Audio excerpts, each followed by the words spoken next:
Did we miss him? No, he's here somewhere. He'll show himself. Now pay attention. Wilmark pressed his hands together, pulling them slowly apart to reveal a glowing blue ball of light. Can I do that? Maggie watched, her eyes widening as the pulsing light swirled between the knight's hands. Wilmark shook his head.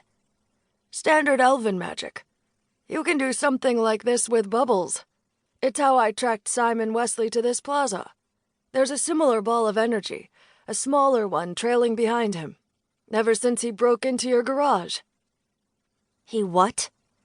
Maggie put her hands on her hips, her fingers trailing along the top of her gun.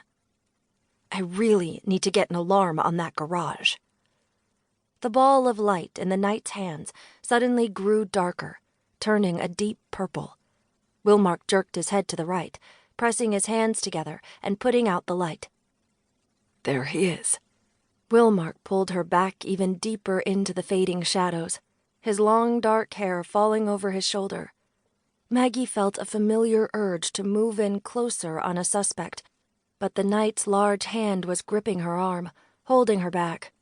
Simon came into view, his coat pulled closed, the collar turned up against the bracing wind, and his hands were jammed into his pockets. He kept his head down except for the occasional quick glance in every direction, and he was moving at a fast clip. Maggie saw his pocket bulge, like he was grasping something inside, and she felt her muscles twitch, eager to take him down. He has the compass with him. Wilmark narrowed his gaze, studying Simon's movements, and saw his eyelids flutter over and over again. Something is off. We're going to be cautious. The knight looked around at the almost empty street. No need to start a firefight on an open street. You too? Do you have an entire set of rules as well? Maggie pressed her lips together and kept watching Simon, staying in the shadows. She could feel the pull of the compass and put out her hand without even thinking about it. Wilmark grabbed her arm again, lowering her hand. It was too late. Simon suddenly stopped in his tracks, close to the long, low waterfall that stretched along the entire back of the pavilion. He let out a surprised yelp and yanked his hand out of his pocket and shook it in the cold air. The noise of the falling water was making it difficult for him to detect any sound, but something was bothering him. He held out his hand, palm up, blowing a blood-red bubble that floated just above his hand. Wilmark tensed, letting out a low growl as his grip tightened around Maggie's arm.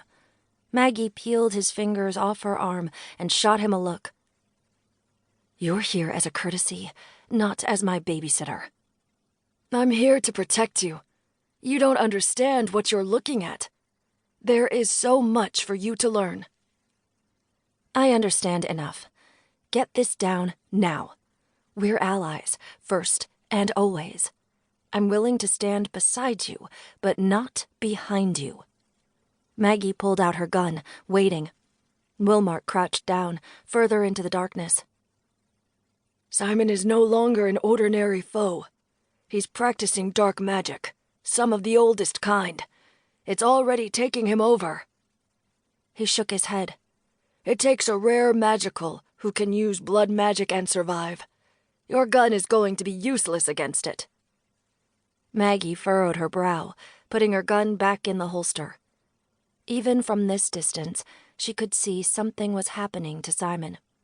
His head jerked back and forth, left and right, and his eyelids bulged out in places, only to lie flat again. What the hell is that? Simon opened his eyes, his teeth clenched. A single bee emerged from underneath an eyelid and stood momentarily on his cheek before taking flight. He threw his head back, his arms straight out to the sides.